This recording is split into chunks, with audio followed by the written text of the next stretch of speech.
person. So I'm actually with the majority of you. I don't consider myself a good photographer. I don't know technical lingo such as ISO or shutter speed. I don't understand really what that means.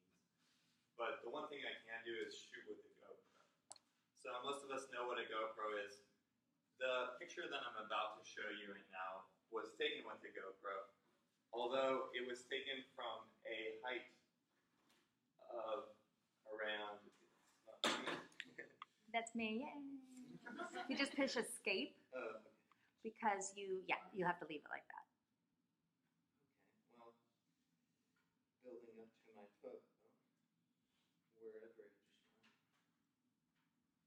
I promise you, I just have it. There you go. here. No, Okay. no, you can't do it like that. Hold on. Oh, will it go? So push escape and then go back again. Okay. And do you all remember that from last time? Yeah. Just make sure that we leave it like so. Okay, good. Yes.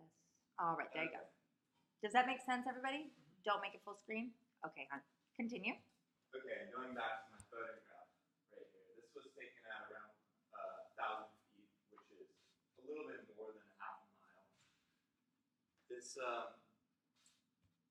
this photo was taken beneath my my DJI Phantom 2, which is a drone, and it's a commonly known drone. If you've ever seen a picture of one, seen one flying, it's usually that. So I've been flying it for around 3 years now, and this is probably my favorite photo that I've taken with it.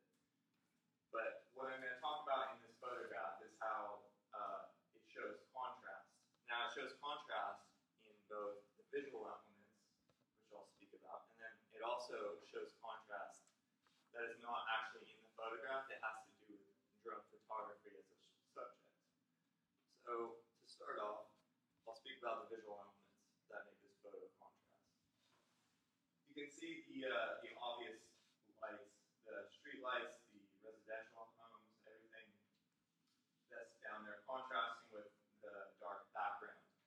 Now this photograph was taken at sunset, so that helps the contrast factor. Also, you can see the contrast in terms of the land versus the ocean.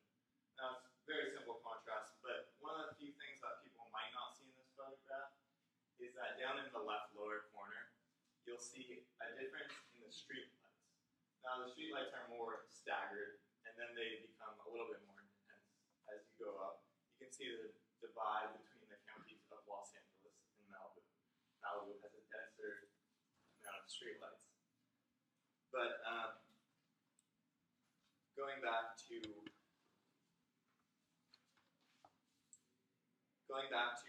my main point about how this photo contrasts, I'll be talking about drone photography as a subject now.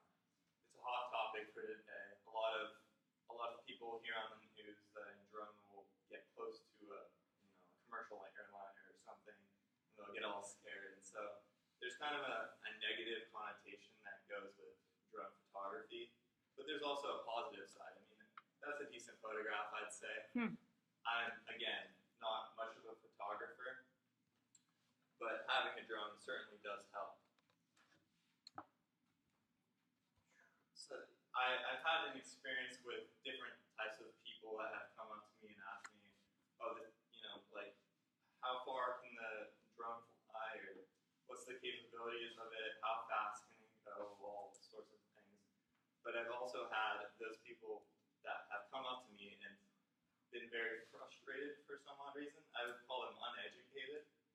They oftentimes will attack me almost, like, you're in my property and you've been flying over my property and whatever else. And a lot of times I'll be like, I'll calm them down and I'll take my drone out of the sky, and I don't really care that much because I'll be flying at an altitude about this high most of the time.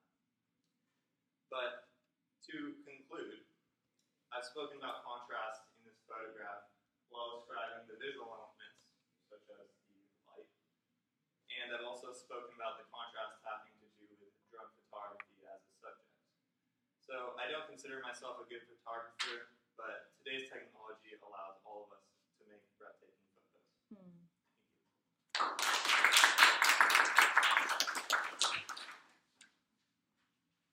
Okay, let's have our next friend come on down.